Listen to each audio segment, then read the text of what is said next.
Dear students, समांतर माध्य ज्ञात करने के लिए हमें अलग अलग श्रेणियों के बारे में जानना पड़ता है। जैसा कि मैं लगातार बता रहा हूं पिछले कुछ वीडियो से जो लेक्चर चल रहा है, समांतर माध्य की गणना कैसे करते हैं। श्रेणियां व्यक्तिगत होती हैं, खंडित होती हैं और सतत, जिसको अखंडित श्रेणी के नाम से जानते हैं। नॉर्मली इंग्लिश में अगर जानना चाहें तो इंग्लिश में उसको बोलते हैं कंटिन्यूअस सीरीज़। कैसे बोलते हैं? Continuous series. मतलब एक ऐसा सीरीज़ जहाँ पर डेटा ग्रुप में बटा हुआ होता है, साथ में हमारे पास फ्रीक्वेंसी दे रखी होती है। अगर आपके पास ऐसी श्रेणी है तो कैलकुलेशन कैसे करेंगे, आज की इस वीडियो में मैं आपको बताऊंगा इजी लैंग्वेज में, बिल्कुल सिंपल। क्योंकि नॉर्मली जो होता है ना, जो स्टैटिक्स का पेपर होता है वहाँ पर कैलकुलेटर अलाउड है। मैक्सिमम यूनिवर्सिटी अलाउ कर दिया है, कहीं पर है कहीं पर नहीं है, लेकिन अगर है तो यूज़ कर सकते हैं। क्योंकि यहाँ पर थोड़ा कैलकुलेशन ग्रेजुएशन लेवल में क्वेश्चन थोड़े टफ होते हैं। क्वेश्चन के जो डेटा दे रखा होता है वो डेसिमल फॉर्म में आ सकता है। फिलहाल मैंने इजी क्वेश्चन लिया है ताकि आपको समझ में आ जाए, मेथड समझ में आए, कैलकुलेशन कैसे करना है। अगर कुछ क्वेश्चन ऐसा है जो आपको कैलकुलेट करने नहीं आ रहा है तो मुझे मेरे व्हाट्सअप नंबर पर शेयर कीजिएगा, मैं उसको सॉल्यूशन आपको बता दूंगा। ठीक है। नॉर्मली जब अखंडित श्रेणी या फिर कंटिन्यूअस सीरीज, जिसको खंडित श्रेणी के नाम से, अविच्छिन्न श्रेणी के नाम से जानते हैं, वो ऐसी श्रेणी होती है जहाँ पर डेटा हमारे जो क्लास इंटरवल होता है, वर्गांतर होता है, वो कुछ इस तरह से दे रखा है, 0 to 10, 10 to 20, 20 to 30। साथ में साथ हमारे पास फ्रीक्वेंसी भी दे रखी होती है इस तरह से। ठीक है। ये जो सीरीज़ है, ये जो रिप्रेजेंटेशन ऑफ डेटा होता है, इसको बोलते हैं अखंडित श्रेणी, कंटिन्यूस सीरीज। कंटिन्यूस इसलिए बोलते हैं कि यहाँ पर जो ग्रुप बना हुआ होता है वो कंटिन्यू होता है, एक जहाँ पर ख़त्म होता है अगला ग्रुप वहीं से शुरू होता है। अब ऐसे सीरीज़ में अगर हमें अर्थमेटिक मीन कैलकुलेट करने के लिए कहा जाए तो कैसे करेंगे? अर्थमेटिक मीन कैलकुलेट करने की यहाँ पर जो विधियों की बात करते हैं, विधियाँ हैं वो है 3। पहली जो विधि है अर्थमेटिक मीन निकालने की, वो विधि है हमारी प्रत्यक्ष विधि, डायरेक्ट मेथड जिसको बोलते हैं, प्रत्यक्ष विधि, डायरेक्ट मेथड। जो प्रत्यक्ष विधि है वहाँ पर अर्थमेटिक मीन बनाने के लिए जो फार्मूला यूज़ करते हैं, mean equal to summation fx upon summation f। ये सेम वही मेथड है जो मैंने पिछले सीरीज़ में बताया था, यानी कि खंडित श्रेणी में बताया था, डिस्क्रीट सीरीज़ में। वही fx, यानी कि जो हमारे पास फ्रीक्वेंसी है और जो हमारे पास पद रखा है, उन दोनों का गुणा करके जो भी गुणनफल आ रहा है उन सबका योग कर लेंगे। उसके योग को जो है पदों की संख्या, यानी कि आवर्तियों की संख्या से भाग कर देंगे।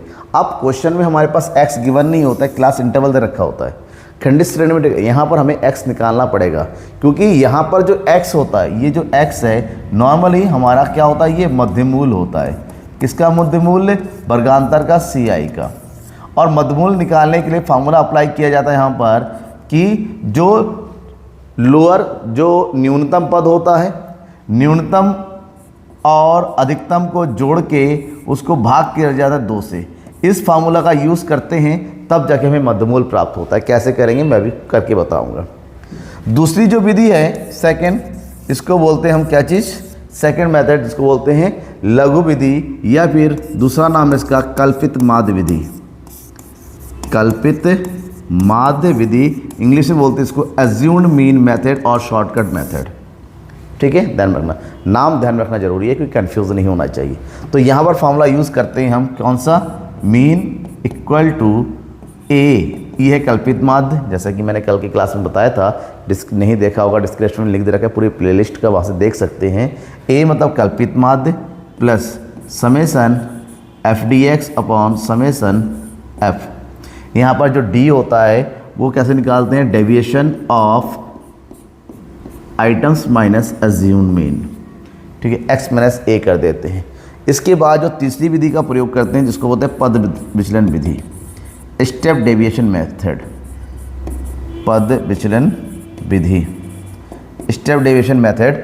और यहाँ पर मीन कैलकुलेट करने के लिए हम जो फार्मूला यूज़ करने वाले हैं, that is mean equal to A plus summation F D dash X upon summation F multiply by I. यहाँ पर नॉर्मल डी होता है, यहाँ पर डी डैश होता है, क्योंकि डी डैश निकालने का जो फार्मूला यूज़ करते हैं हम, D dash X equal to D X upon I, यानी कि जो भी क्लास इंटरवल होता है जो कि समान होता है, एक जैसा होता है सभी क्लास में, उससे डिवाइड करके निकालते हैं। अब इस सभी फार्मूलों का एप्लीकेशन कैसे होता है क्वेश्चन में, क्वेश्चन किस तरह से दिया होता है वो देखिए। क्वेश्चन को सॉल्व करते हुए मैं बताता हूँ। जैसे कि पहला क्वेश्चन दे रखा है यहाँ पर, निम्नलिखित आंकड़ों से प्रत्यक्ष रीति से समांतर माध्य ज्ञात कीजिए। ध्यान में रखिएगा, मैं तीनों ही विधियों से क्वेश्चन सॉल्व करके आपको बताऊंगा, तीनों ही विधियों के सारे स्टेप्स बताऊंगा किस तरह से होता है। तो कह रहा है निम्नलिखित आंकड़ों से प्रत्यक्ष रीति से समांतर माध्य की गणना कीजिए। प्रत्यक्ष रीति दोबारा बताऊं, फॉर्मूला होता है mean equal to summation F X upon summation F, ये फार्मूला होता है। इस फार्मूले का हमें प्रयोग करना है। इस फार्मूले के प्रयोग करने के लिए हमें क्या करना है, हमारे पास गिवन है अंक और उसकी आवर्तियाँ, यानी कि इसको टेबल लिखेंगे, ये क्लास इंटरवल हो गया, ये एफ हो गया। तो नॉर्मली हमें यहाँ पर क्लास इंटरवल से कैलकुलेट नहीं कर सकते, हमें चाहिए होता है एक्स। जैसा कि मैंने अभी कहा था, एक्स निकालने के लिए जो भी क्लास इंटरवल दे रखा है उसका न्यूनतम पद यानी कि इसको बोलते हैं L1, उसका अधिकतम पद इसको बोलते हैं L2, दोनों को जोड़ के 2 से भाग कर देते हैं। जैसे हो गया यहाँ पर 0 + 10 भागा 2, यानी कि 10 भागा 2 बराबर कितना हो गया 5। तो ये हो जाएगा मिड वैल्यू यानी कि x। जो x निकालेंगे ये कितना हो जाएगा, पहला 5।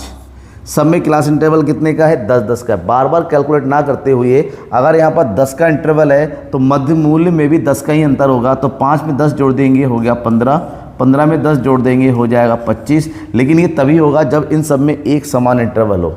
नॉर्मली एक समान ही होता है, 10-10 का अंतर है, इसलिए यहाँ पर भी 10-10। देखिए नॉर्मली भी देखिए 20 और 30 के बीच में क्या आएगा, 25 आएगा। 30 और 40 के बीच का मध्य क्या होगा, 35, फिर क्या हो जाएगा 45, फिर क्या हो जाएगा 55 और लास्ट में छोड़े कुछ नहीं है, हो गया। जैसे ये x आ गया, f आ गया, अब इन दोनों को गुणा करेंगे। ये हो गया f और ये हो गया x, दोनों को गुणा करेंगे तो हमें मिलेगा fx। क्या मिलेगा, fx। तो आप कैलकुलेटर का यूज़ कर सकते हैं, जैसे कि कैलकुलेटर यहाँ पर दिया हुआ है, नॉर्मल कैलकुलेटर यूज़ करेंगे ताकि जल्दी से हो जाए, समझ में आ जाए आपको। तो जो नॉर्मली हो जाएगा 12 और 5 की गुणा करेंगे, यानी 12 पंजे कितना हो जाएगा 60। 18 और 15 की गुणा करेंगे, 18 गुणा 15, तो ये हो जाएगा हमारे पास कितना 270। फिर 27 और 25 की गुणा करेंगे, कितना हो जाएगा 27 गुणा 25, और ये हो जाएगा 675। ठीक है, कैलकुलेटर का यूज़ आप कर सकते हैं स्टैटिक्स के पेपर में।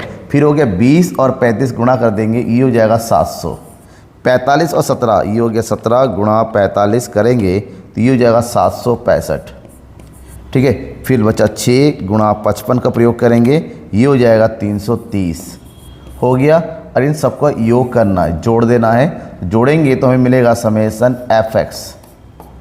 जब यहाँ तक गुणा करना में यूज़ किया कैलकुलेटर का, भैया यहाँ पर भी कर लेता हूँ मैं, जल्दी हो जाएगा। ये हो गया 60 + 270 + 675 + 700 + 765 + 330 हो गया। तो यहाँ पर टोटल आ गया कितना 2800। कितना आ गया 2800 हो गया। यहाँ तक ये जब हो जाता है वह आगे बढ़ते हैं, फार्मूले में इस वैल्यू को अप्लाई करना है।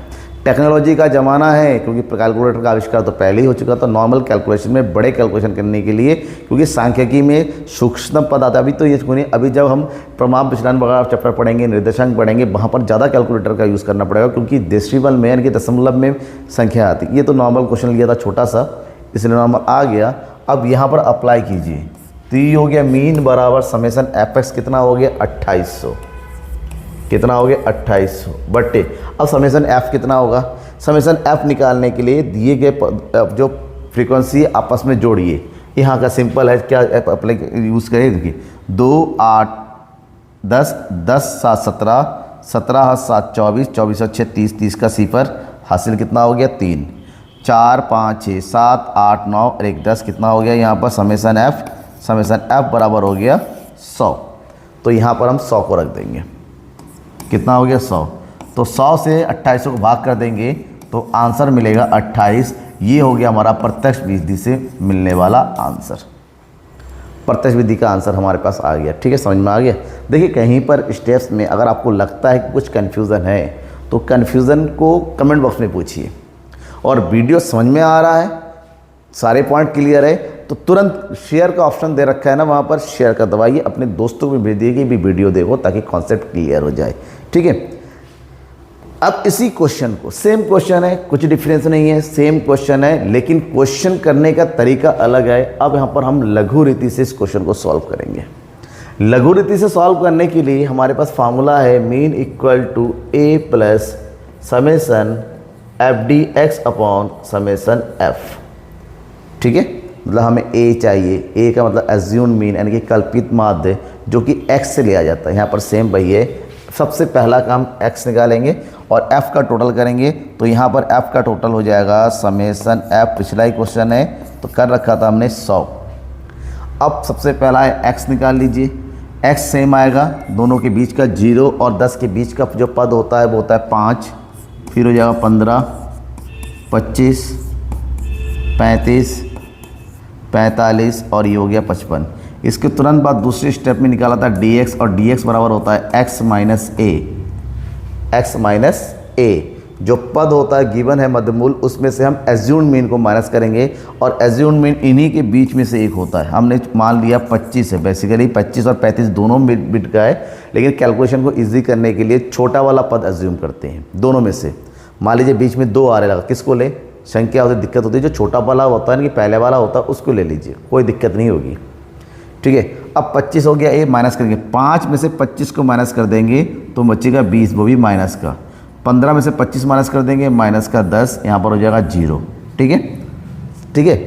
अब 35 में से 25 माइनस कर देंगे, ये हो जाएगा 10, यहाँ हो जाएगा 20 और यहाँ हो जाएगा 30। अब नेक्स्ट स्टेप में हम कैलकुलेट करेंगे क्या चीज़?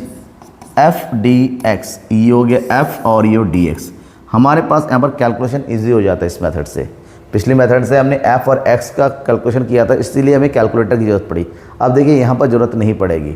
आप कैलकुलेट कीजिएंगे, 12 और 20 की गुणा करेंगे, 12 दूनी 24, कितना हो जाएगा? माइनस का 240। 18 और 10 की गुणा करेंगे, माइनस का 180। 27 और 0 की गुणा करेंगे तो 0 होता है। अब नीचे आइए, 20 और 10 की गुणा करेंगे, ये हो जाएगा 200।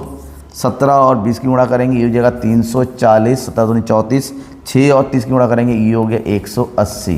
ठीक है, अब हमें क्या करना है? जोड़ देना है। जोड़ने के लिए माइनस का और प्लस का दोनों को अलग अलग जोड़ेंगे। तो ये होगा माइनस का 0, 8 4 12, 3 और 1 4, ये हो गया माइनस का 240।